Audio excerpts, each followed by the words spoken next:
Bismillahirrahmanirrahim. Assalamualaikum warahmatullahi wabarakatuh. Asyhadu an la ilaha illallah wahdahu la syarikalah wa asyhadu anna Muhammadan abduhu wa rasuluh. Rabbi shrah li sadri wa yassir li amri wahlul 'uqdatam min lisani yafqahu qawli. Rabbi zidna ilma warzuqna fahma.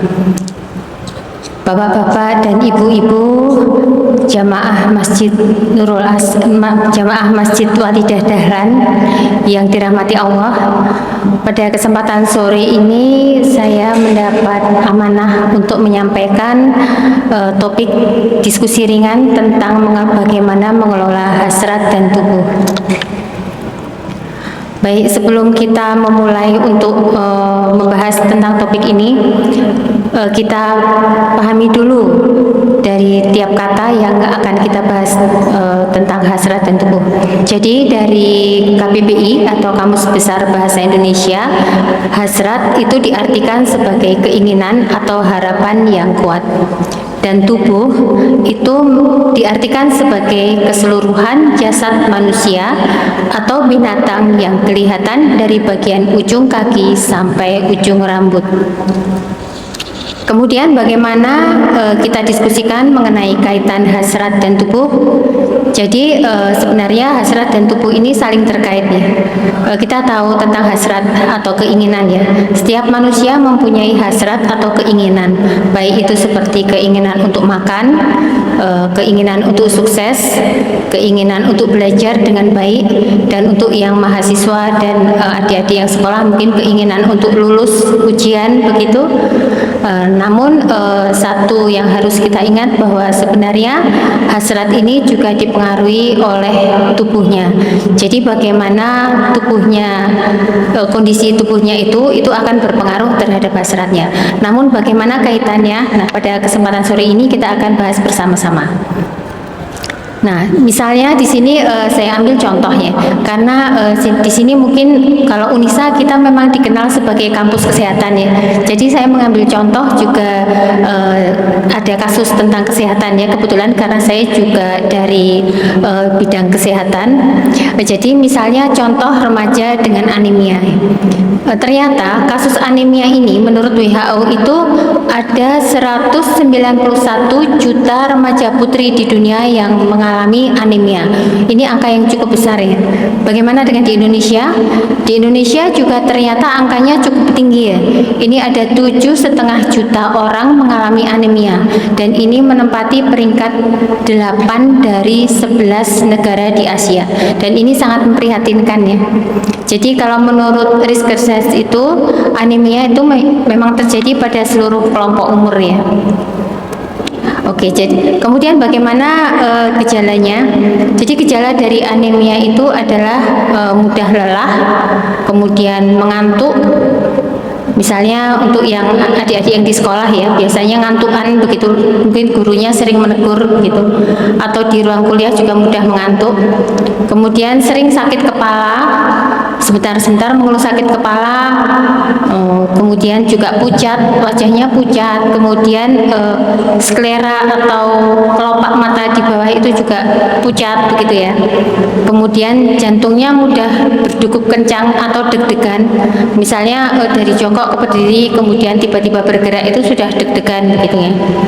Kemudian nafasnya juga pendek. Anemia biasa mempunyai nafas yang pendek ya, mudah ngos-ngosan begitu. Kemudian tangan dan kakinya suka dingin, mungkin ada ya beberapa yang di sini juga kadang-kadang merasa kok tangannya mudah dingin, kakinya mudah dingin gitu. Kemudian matanya berkunang-kunang. Biasanya ini kalau misalnya dari jongkok ke berdiri kemudian berkunang-kunang, atau dari ruang yang gelap, dari misalnya di siang hari di panas terik begitu, keluar dari rumah atau dari ruang kuliah begitu di luar terik, kemudian tampak merasa berkunang-kunang. Nah, biasa dengan kondisi seperti ini tentu saja individu tersebut merasa tubuhnya tidak nyaman, tidak sehat ya, lesu, lemah, letih begitu ya. Kemudian ini akan berefek pada hasratnya. Jadi dia akan hasratnya akan menurun, tidak punya banyak keinginan, tidak bersemangat gitu ya. Keinginannya untuk sukses juga berkurang begitu ya. Kasus di Indonesia itu sebenarnya anemia itu ada sekitar 20% remaja itu anemia. Jadi kalau cukup banyak ya. Kalau misalnya ada 100 orang di situ, ada 8% ya anemia ya. Ada 100 orang di situ, maka ada 8 orang yang anemia. Jadi kalau di sini ada 50 orang, di sini mungkin ada 4 orang yang anemia. Nah, boleh ya. Mungkin kita bisa ini melihat diri kita. Kalau misalnya kok merasa ngantukan begitu. Nah, atau mungkin ada gejala-gejala yang tadi disampaikan, boleh ke mana? Ke puskesmas atau ke klinik ya untuk memeriksakan HB-nya. Oke, dengan demikian jangan sampai motivasi belajar dan prestasi itu menurun hanya karena tubuh tidak sehat. Jadi bila tubuh tidak sehat, hasrat pun akan berubah. Oke, kemudian ini juga sebaliknya ya, kondisi tubuh juga dipengaruhi oleh hasrat itu sendiri. Jadi seperti misalnya seorang mahasiswa yang di sini saya ambil contoh itu sedang menunggu pengumuman lomba. Jadi dia memiliki keinginan untuk juara gitu, hasratnya itu tinggi, maka tubuhnya itu akan memberikan tanda-tanda begitu. Jadi jantungnya mungkin berdetak lebih kencang gitu, kemudian tangannya berkeringat gitu, mungkin merasa seperti agak sesak nafas gitu, atau mungkin perutnya juga terasa mules gitu ya, takut gitu, aku pengen banget juara gitu, tapi aduh jangan-jangan tidak dapat gitu, atau mungkin yang menunggu kelulusan gitu ya, mungkin adik-adik sering ya, kalau misalnya mau menunggu kelulusan atau menunggu nilai ujian keluar begitu, mungkin merasa perutnya mules gitu ya. Nah itu karena kita mempunyai hasrat yang tinggi untuk lulus, harapan gitu untuk lulus, maka tubuh pun akan memberikan tanda-tanda begitu ya. Akan ikut ada gejala yang berkaitan dengan hasrat itu. Jadi hasrat yang tinggi pun akan memicu respon tubuh. Ini contoh lain ya, seperti misalnya orang yang telah putus asa begitu. Orang yang putus asa, tidak punya harapan begitu, maka tubuhnya pun akan tampak lesu, wajahnya terlihat pucat, nafsu makan turun begitu. Nah, sehingga di sini tampak bahwa hasrat dan tubuh itu saling terkait ya. Hasrat dapat menjadi energi yang positif, namun juga dapat merusak tubuhnya. Sehingga kalau tubuh lemah, maka hasrat pun akan menurun. Kalau hasratnya kuat, tubuh pun akan bereaksi. Bila mempunyai hasrat yang negatif seperti misalnya stres yang berlebihan, kemudian tubuh putus asa begitu, maka ini pun akan berefek pada tubuhnya. Sehingga di sini hasrat itu kan ini ya, mungkin dengan kata lain ini adalah mentalnya begitu ya. Maka orang-orang yang mempunyai gangguan mental seperti kecemasan segala macam, biasanya tubuhnya pun akan mempunyai bahasa tersendiri untuk menyampaikan. Apakah dia kemudian mudah sakit perut, kemudian merasa banyak keluhan, biasanya keluhannya itu mah gitu ya, mah, atau kalau dalam bahasa medisnya itu menyebut gastritis. Gastritis itu dari kata gaster, gaster itu artinya lambung dalam bahasa Latin.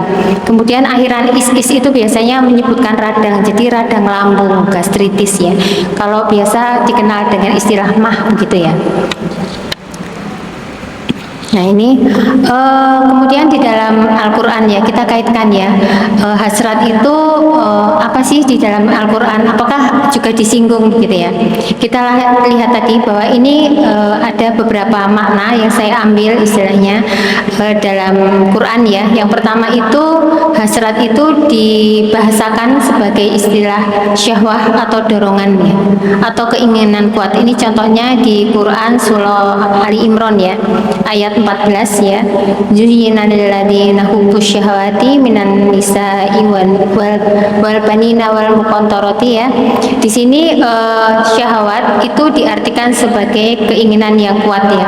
Dijadikan indah bagi manusia kecintaan kepada apa-apa yang diingini atau syahwat ya. Ini bisa berupa wanita, anak-anak, harta yang banyak dan selanjutnya ya.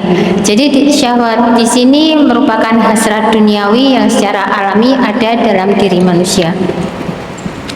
Kemudian juga disebutkan sebagai hawa atau kecenderungan nafsu atau keinginan meliputi dorongan ya. Ini ada di Quran surah Al-Jasiyah ayat 23 yang artinya, maka pernahkah kamu melihat orang yang menjadikan hawa nafsunya, di sini disebut sebagai hawa nafsu ya, hasrat tadi ya, sebagai Tuhannya, dan Allah membiarkannya berdasarkan ilmunya, dan Allah telah mengunci mati pendengarannya dan hatinya dan meletakkan tutupan di atas penglihatannya. Maka siapakah yang akan memberinya petunjuk sesudah Allah membiarkannya sesat? Maka mengapa kamu tidak mengambil pelajaran? Kata hawa di sini merupakan dorongan batin yang jika tidak dikendalikan bisa menyesatkan.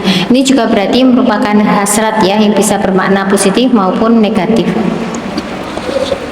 Kemudian juga bisa dimaknai dengan kata rohbah atau keinginan atau harapan. Ini memang konteksnya lebih positif daripada yang tadi ya. Ini ada di Quran surah Al-Anbiya ayat 90 yang artinya adalah, maka kami mengabulkan doanya dengan menganugerahkan Yahya kepadanya dan menjadikan istrinya dapat mengandung. Sesungguhnya mereka selalu bersegera dalam mengerjakan kebaikan dan doa kepada kami dengan penuh harap dan cemas. Mereka adalah orang-orang yang khusyuk kepada kami. Jadi di sini rohoban atau dimaknai, diartikan sebagai keinginan atau harapan kepada Allah. Ini juga termasuk dalam hasratnya. Kemudian bagaimana kita bisa mengelola hasrat itu menjadi energi yang positif. Jadi bagaimana hasrat atau keinginan dalam hati itu bisa terwujud. Hati tentu mempunyai banyak keinginan ya. Setiap orang pasti punya cita-cita, punya keinginan banyak sekali. Setiap manusia itu banyak inginnya. Kemudian bagaimanakah supaya bisa terwujud? Jadi hasrat yang muncul dalam diri tidak cukup dibiarkan sebagai keinginan semata, tetapi perlu diolah menjadi niat yang sadar agar terwujud dalam perbuatan yang terarah dan bertanggung jawab. Atau dengan kata lain, hasrat perlu diarahkan dan dikembangkan menjadi niat yang disadari sehingga mendorong lahirnya tindakan nyata untuk mewujudkan hasrat tersebut secara terarah. Jadi hasrat ini kemudian harus diolah menjadi niat ya. Kalau sudah punya niat maka kemudian akan menjadi sebuah tindakan ya. Tapi bagaimanapun niat harus diwujudkan menjadi tindakan. Kalau niat tidak diwujudkan menjadi tindakan maka itu juga menjadi percuma. Oke, kemudian niat ini kita membahas tentang niat. Dalam Islam niat memiliki posisi yang istimewa ya. Setiap sudah wajar, sudah sangat sering ya kita mendengar bahwa innamal a'malu binniyat begitu ya. Ini di mana-mana sering diangkat ya. Nah, niat itu sendiri adalah suatu kehendak kuat untuk melakukan sesuatu karena Allah, sehingga dalam niat itu terdapat faktor kemauan, kesadaran, dan tekad untuk melakukan sesuatu guna mencari ridho Allah. Jadi hikmah adanya niat adalah agar ibadah termasuk sholat, puasa, kemudian sedekah dan segala macam ya, banyak jenis ibadah yang dapat kita lakukan, banyak pilihan bagi kita untuk melakukan ibadah yang kita mampu. Ini bisa dilakukan bukan semata sebagai kebiasaan rutin yang dilakukan secara otomatis atau mekanistik belaka tanpa melibatkan kehendak dan kesadaran yang mendalam, melainkan dikerjakan secara sadar dan dikehendaki. Maka dengan demikian apabila niatnya salah, maka semua amal dapat kehilangan nilai. Karena seperti misalnya contoh ya, kita tidak makan begitu dari subuh misalnya sampai tenggelam matahari, dari terbit fajar sampai tenggelam matahari, namun kita tidak berniat puasa, maka itu tidak ada ibadahnya ya, dan itu tidak ada niatnya, maka akhirnya nilainya akan hilang. Kemudian dari sudut pandang medisnya, niat itu sendiri ibarat sebuah perintah ke dalam tubuh kita sendiri. Dalam konteks ini yang terlibat adalah, jadi ini sedikit kita singgung ya sambil belajar begitu, mungkin ada tambahan pengetahuan ya di sini. Bagaimana sih sebuah niat itu kalau dari sudut pandang medis gitu. Jadi saat ada niat begitu, maka hati itu memprogram gitu, kepala itu memprogram, hasrat itu membuat sebuah program gitu, yang efeknya adalah satu di otak. Otak ini merupakan sistem saraf otonom atau yang dia tidak bisa kita kendalikan, yang merupakan salah satu dari saraf kranial ya. Jadi di dalam ilmu kedokteran begitu, bahwa manusia itu mempunyai 12 saraf, biasa dinomori dengan nomor 1, 2, 3, 4 sampai 12, dan masing-masing saraf itu ada namanya. Saraf yang paling panjang, yang paling jauh jalannya adalah saraf nomor 10. Ini disebut sebagai nervus vagus. Vagus itu artinya mengembara. Jadi saraf ini mengembara dari batang otak. Jadi di dalam otak itu ada bagian-bagian ya, ada banyak, ada cerebellum gitu, ada occipital begitu, kemudian ada batang otak ya, tepatnya itu dari medulla oblongata.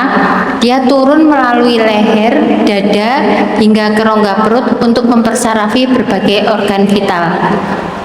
Saraf terpanjang ini mengendalikan jantung, jadi detak jantung, kemudian ke paru untuk mengendalikan pernafasan, kemudian juga ada di tenggorokan, serta sistem pencernaan seperti lambung, usus, hati, dan pankreas. Kemudian ada lagi yang terlibat bukan hanya saraf, tetapi juga sistem hormon ya. Sistem hormon di sini adalah istilahnya kita sebut HPA aksis begitu. Mungkin ada yang pernah dengar gitu. Ini adalah sistem hormonal yang menghubungkan otak dan tubuh dalam respons stres. Biasanya dia munculnya di sini. Jadi singkatan ya, HPA ini singkatan Hypothalamic Pituitary Adrenal Axis. Jadi hipotalamik itu ada di otak, kemudian dia kelenjar pituitary juga ada di otak, dan kemudian dia terhubung ke adrenal, ini ada di atas ginjal, dan ini membentuk sebuah jalur ya, aksis gitu ya. Nah, ini sistem komunikasi hormonal utama tubuh yang mengatur respons stres, juga mengatur metabolisme, imunitas, suasana hati, dan regulasi hasrat. Oke, kemudian bagaimana cara kerjanya? Ini sedikit ya, jangan dijadikan beban ya. Ini sekedar supaya tahu, mungkin yang bukan dari medis ya, yang tidak dapat materi ini sekedar tahu saja untuk menambah wawasan kita ya. Bagaimana sih cara kerja ini hormon ini? Jadi ini adalah saya sampaikan di sini untuk melihat bahwa sebenarnya tubuh kita ini adalah mesin yang sangat sempurna yang Allah ciptakan gitu. Sangat rumit, sangat jelimet begitu. Bahkan di sepanjang sudah berapa ribu tahun ya manusia ini ada diciptakan oleh Allah, 5.000 tahun, 20.000 tahun, mungkin juga lebih, kita tidak tahu. Dan selama itu ada orang yang selalu mencari bagaimana sih tubuh ini bekerja, hingga saat ini tidak pernah selesai. Rahasia itu masih terus ada. Sampai sekarang banyak sekali penelitian-penelitian tentang tubuh kita, itu luar biasa, terus nambah, dan selalu ada yang baru, selalu ada yang baru. Jadi ini menunjukkan ya betapa kompleks tubuh kita, betapa sempurna ciptaan Allah gitu. Ini salah satu yang kita diskusikan di sini adalah tentang hormon ya. Ini salah satu bagian kecil dari sistem tubuh kita ya. Ini ada hipotalamus ini melepaskan CRH atau corticotropin releasing hormone. Jadi ini merangsang hipofisis untuk mengeluarkan ACTH atau adrenocorticotropical hormone. Kemudian dia merangsang kelenjar adrenal atau suprarenal atau kelenjar yang ada di atas ginjal untuk memproduksi kortisol. Apabila kortisol tinggi, ini memberi feedback negatif ke otak supaya stop ya responnya, supaya kemudian CRH-nya juga menurun. Jadi ini adalah sistem keseimbangan tubuh. Sudah luar biasa, itu Allah menciptakan sistem dalam tubuh kita, sangat sempurna ya. Stimulus yang diterima oleh otak ini baik berupa visual itu mata ya, lewat mata, atau auditory atau lewat telinga, hingga niat, semuanya adalah dalam tubuh akan ditransformasikan menggunakan mediator yang sama, yaitu dengan elektrokimiawi, sehingga akan berujung pada sebuah perintah khusus pada tubuh. Oke, kemudian saya mencoba di sini mengangkat sebuah kasus ya. Ini bagaimana, mungkin sering lihat ya, saya kebetulan juga praktek begitu. Di tempat praktek itu sering sekali bertemu dengan biasanya yang paling banyak dalam kasus ini adalah mahasiswa ya. Mahasiswa sakit perut datang dengan mah, alasannya begitu. Dia menyampaikan mah atau gastritis ya, karena biasanya setelah saya ajak bicara itu dia cerita banyak begitu, dia menyampaikan memang makannya tidak teratur, kemudian sering telat makan, kemudian tidak sarapan gitu ya. Namun pernah tidak kita berpikir bahwa ternyata tidak ada orang yang menderita gastritis karena puasa. Kenapa datang, kenapa mah? Karena sering puasa. Justru malah mereka yang puasa tuh biasanya keluhannya tidak ada yang gastritis ya, yang puasa rutin begitu. Mungkin banyak ya di antara kita yang memang ya puasa Senin Kamis, atau malah bahkan ada yang puasa Daud, mereka baik-baik saja Bu. Tapi kenapa justru yang masih muda misalnya, yang sebenarnya bisa makan kapan saja, kemudian jarak makannya juga lebih pendek ya. Kalau puasa itu kan tidak makan dari fajar sampai terbenam matahari gitu ya. Sementara kalau orang terlambat makan itu kan kadang-kadang jam 3 sudah makan dia. Kalaupun dia bangun kesiangan, mungkin dia sarapan juga jam 10 dia makan ya. Kemudian atau kalau misalnya dia tidak sempat makan siang, dia jam 3 sudah makan, jam 4 sudah makan. Tapi kenapa justru mereka yang mempunyai banyak keluhan terkena gastritis nih? Oke, jadi saat puasa itu seperti tadi disampaikan bahwa itu adalah sebuah program. Jadi kepala membuat sebuah program bahwa hari ini tubuh akan berpuasa, sehingga ada pesan yang tersampaikan bahwa program yang dijalani itu terancang dan aman untuk membuat tubuh itu lebih siap. Seperti misalnya kalau mungkin adik-adik di sini ya, di sini kebanyakan mahasiswa ya, membuat sebuah kegiatan ya, mungkin ada kegiatan misalnya pengajian atau kemudian penyuluhan masyarakat atau apa.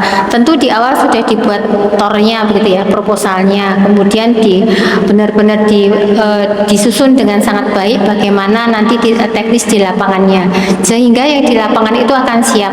Nah, niat pun seperti itu. Jadi saat di awal sudah direncanakan, tubuh pun akan mensukseskan gitu ya, tujuan dari apa tadi niat tersebut begitu, sehingga semua akan terimbas gitu, semua akan bergerak. Jadi kalau seperti tubuh ya, tubuh kita ini satu. Kalau ada sesuatu di satu ujungnya, maka yang lain akan merasakan. Ini sama seperti di niat. Kalau di kepala ada niat, di hati ada niat, maka semua tubuh itu akan merespon gitu. Semua akan membantu, saling bahu membahu untuk mensukseskan niat itu tadi. Jadi orang yang telat makan itu punya bayangan di dalam tubuhnya, tubuh pun akan menderita stres. Dia tidak tahu kapan bisa makan gitu, karena tubuh itu mempunyai irama tersendiri. Jadi namanya irama biologis begitu ya, irama sirkadian, dimana seperti misalnya kita terbiasa untuk makan siang itu jam 12. Mungkin di rumah gitu, adik-adik biasa di rumah ada orang tua masak teratur gitu ya, jam 12 atau jam 1 itu pasti sudah disiapkan makan siang, makan gitu. Maka tubuh pun akan mengikuti irama ini. Jadi kalau jam 12 atau jam 1 siang itu asam lambung akan keluar, tubuh akan siap untuk menerima makanan gitu. Saat kemudian tidak ada makanan yang masuk, maka tubuh akan kaget gitu. Harusnya nih ada makan yang masuk nih, kenapa tidak ada makanan yang masuk? Asam lambung sudah terlanjur keluar gitu. Maka asam lambung sudah terlanjur keluar, maka akhirnya yang dicerna, yang digerus itu adalah selaputnya ya, selaput dari lambung tadi. Nah, pada orang yang terlambat makan, otak pun mempunyai respon gitu. Otak itu menanggapi bahwa ini tidak ada kepastian kapan lapar itu akan berakhir. Jadi tidak ada kontrol di sini. Semuanya kaget gitu ya, spontanitas gitu ya. Tiba-tiba harusnya sudah makan, kenapa tidak ada makan gitu. Tidak ada kontrol lagi, sehingga tubuh akan mengalami stres ya. Di sini tubuh yang berpotensi sehingga masuk dalam istilahnya stres metabolik ya. Pada tubuh yang mengalami stres metabolik, maka asam lambung pun akan tambah naik. Dan akhirnya tonus simpatis atau saraf simpatis ini juga akan meningkat, dan ini juga akan meningkatkan hormon katekolamin ya. Nah, ini ada satu lagi istilah ya, tidak apa-apa ya, sebenarnya istilah-istilah ini juga sudah banyak gitu. Jadi untuk menambah wawasan ya, kita sebagai muslim juga harus luas ya wawasannya, pembelajar sepanjang hayat begitu ya. Nah, ini kita singgung sedikit sebagai tambahan wawasan saja supaya paham ya.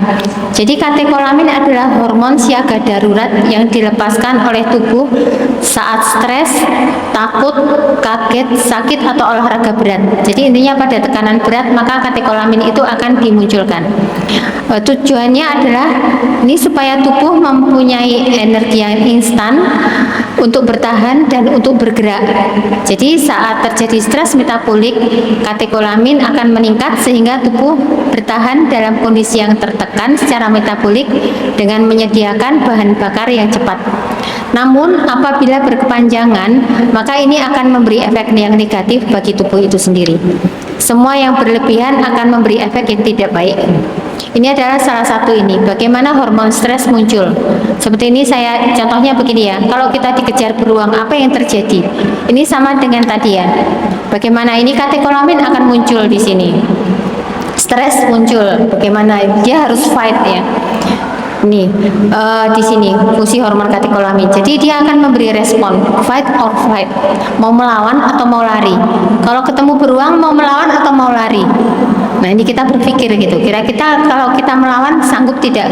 Mungkin kalau beruang kecil bisa ya, kita lawan gitu ya. Tapi kalau beruang besar, kita pilih lawan atau pilih lari begitu. Jadi ini katekolamin ini dilepas saat tubuh itu merasa stres ya. Jadi ini di situasi darurat gitu, ada trauma gitu ya. Efek fisiologisnya apa? Kalau misalnya dikejar beruang gitu, apa yang dirasa? Jantung berdetak ya lebih cepat gitu ya, deg-degan gitu. Kemudian tekanan darahnya naik. Mungkin belum pernah ngukur ya. Kalau lari tidak bisa diukur gitu tensinya ya. Kalau ngukur tensi itu harus sambil duduk gitu ya.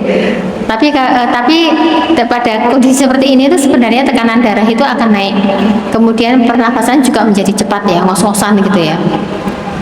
Kemudian energinya akan menjadi cepat karena itu untuk respon tubuh ya. Di sini katekolamin membantu tubuh untuk melepaskan gula dari cadangan, untuk menaikkan gula darah, kemudian memecah lemak menjadi sumber energi. Tadi seperti bagaimana saat mau lari gitu ya. Ini butuh energi yang besar ya, apalagi lari pontang-panting gitu ya. Dan di sini mengalihkan energi tadi ke otot dan otak. Ototnya dipakai untuk apa? Untuk berjuang ya, atau untuk melawan ya, untuk fight atau untuk flight ya. Kemudian otaknya untuk apa? Untuk berpikir ini harus bagaimana, kapan saya harus maju, kapan harus mundur. Ini ya. Jadi ini benar-benar stres ya, trauma untuk tubuh dari ujung rambut ke ujung kaki begitu ya. Oke, kemudian apa yang terjadi bila katekolamin terus-menerus tinggi? Nah, ini akan memicu respon stres kronis, menyebabkan hipertensi berat. Nah, ini hipertensi ini pada kasus yang panjang ya, stres yang berkepanjangan. Nah, mungkin sering ya kita ada yang komentar istilahnya orang mudah marah gitu, mudah marah, galak. Lama-lama tuanya dia jadi tensinya tinggi begitu ya. Nah, ini adalah sebenarnya orang marah begitu itu kan karena ada stres dia. Bagaimana dia bisa mengelola emosinya gitu. Marah berkepanjangan, jadi dia tidak bisa mengelola emosinya sehingga dia stres berkepanjangan. Pada akhirnya setelah 5 tahun, 10 tahun, mungkin 15 tahun atau 20 tahun, kemudian tensinya menjadi tinggi, hipertensi berat. Kemudian pembuluh darah juga akan mengalami kerusakan. Jantungnya berdebar kencang, kemudian dia mengalami kecemasan yang akut ya, gangguan metabolik seperti gula darah yang tinggi. Kan juga pernah dengar ya mungkin ya, kalau stres terus-terusan gitu lama-lama juga kena sakit gula bisa saja begitu ya, karena ada gangguan metabolik di sini. Jadi kondisi ini dapat memicu berbagai penyakit serius lain ya, bahkan bisa juga memicu kanker, beberapa jenis kanker. Nah, sekarang dalam tinjauan ini ya, agama ya, kalau puasa tanpa niat maka puasa menjadi tidak sah gitu ya. Ini sebenarnya adalah kasih sayang Allah ya. Betapa Allah itu mengasihi kita luar biasa. Kadang-kadang kita itu hanya untuk melakukan kebaikan untuk diri kita sendiri aja kita harus dipaksa, diiming-imingi dengan hadiah pahala gitu ya. Sampai diwajibkan gitu, sesuatu yang wajib gitu. Puasa itu wajib, dikasih pahala lagi, tapi sebenarnya efeknya adalah kembali pada kita ya. Untungnya apa sih buat kita? Luar biasa ya manfaat puasa buat kita. Mungkin ada kajian lain yang akan membahas tentang hikmah puasa ya. Kita semua sudah paham juga ya. Di sini saya membahas lebih banyak tentang niatnya begitu ya. Jadi bahwa di sini yang akan disampaikan adalah bahwa setiap apa yang Allah perintahkan adalah untuk kebaikan manusia, baik di dunia dan di akhirat. Jadi ini adalah kasih sayang Allah yang luar biasa kepada kita. Bagaimana bahkan untuk kebaikan kita sendiri saja Allah sudah ngiming-ngimingi kita dengan pahala yang banyak, dengan kebaikan, pahala di dunia maupun di akhirat, dengan segala macam, bahkan dengan kesehatan ya. Ini adalah hikmah yang kita dapat ya. Tetapi untuk itu bahkan kita manusia masih harus dipaksa ya. Luar biasa ya manusia itu ya. Kadang-kadang untuk kebaikan diri kita sendiri pun kita tidak paham. Seperti itulah kita. Kadang-kadang bahwa kita ini punya tubuh, jangan kita berkata aku yang paling paham tubuhku gitu ya. Kita sebenarnya tidak paham dengan tubuh kita gitu. Apa kita bisa kontrol denyut jantung kita gitu? Kalau misalnya mau ujian gitu ya, deg-degan gitu, kita tidak mau deg-degan nih, kita maunya ujian tenang. Apakah kita bisa kontrol? Kadang-kadang tidak bisa ya. Kemudian bagaimana darah itu mengalir gitu, mengalir dalam tubuh kita? Apakah kita tahu darahnya itu mengalir sampai sini? Kadang-kadang kita pun ketanggor sesuatu, misalnya ada luka, kita tidak ngeh gitu ya, tidak tahu tiba-tiba loh, kenapa ini kok lecet ya begitu. Jadi tubuh kita tuh yang tahu ternyata hanya Allah gitu. Karena tubuh kita memang sistem yang amat sangat rumit ya. Maka oleh itu Allah itu memberi manual pada manusia gitu ya. Jadi dalam setiap produk itu kan pasti disertai manual atau cara menggunakan oleh penciptanya ya. Kalau misalnya Bapak Ibu membeli laptop misalnya ya, adik-adik membeli laptop kan pasti ada buku manualnya ya. Bagaimana sih menggunakan laptop supaya awet, supaya bisa dipakai dalam jangka yang panjang. Kalau beli mesin cuci ada bukunya. Bagaimana sih supaya bisa dipakai dalam waktu yang panjang, tidak gampang rusak gitu ya. Sama, manusia diciptakan juga ada manualnya. Manualnya Al-Qur'an ya. Jadi di sana sudah diatur bagaimana sih merawat manusia baik lahir maupun batin supaya panjang begitu ya. Supaya umurnya panjang, panjangnya pun sampai akhirat, sampai ke surga begitu ya. Itu ada manualnya di dalam Al-Quran. Jadi memang kalau kita patuhi manualnya dari penciptanya lah yang paling tahu tentang bagaimana ciptaannya itu sendiri. Oke, jadi kita sampai ke kesimpulan ya. Jadi di sini kita simpulkan bahwa hasrat adalah karunia Allah. Jadi melalui hasrat manusia memiliki niat untuk melakukan tindakan. Kemudian hasrat dapat dimaknai sebagai syahwah atau dorongan biologis, hawa atau dorongan nafsu yang cenderung mengikuti keinginan tanpa terkontrol, dan rohbah atau keinginan yang terarah dan bernilai positif.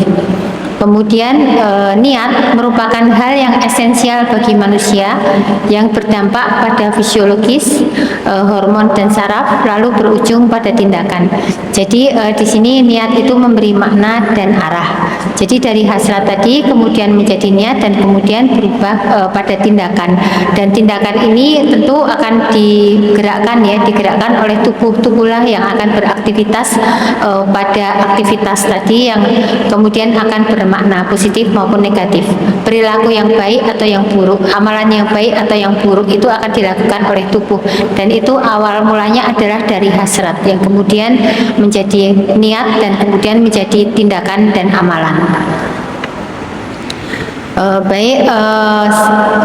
Demikian ya, diskusi ringan saja, mungkin materinya mudah-mudahan juga tidak terlalu berat ya, tetapi anggaplah itu sebagai tambahan wawasan kita sebagai muslim. Jadi kita terus belajar apapun itu istilahnya dalam bidang apapun. Kita mungkin yang di bidang kesehatan juga memperluas wawasan kita di bidang-bidang yang di luar kesehatan. Mungkin yang di luar di bidang kesehatan juga harus memahami bidang-bidang kesehatan, karena bagaimanapun kesehatan itu berkaitan dengan tubuh kita. Wabillahi taufiq wal hidayah. Wassalamualaikum warahmatullahi wabarakatuh.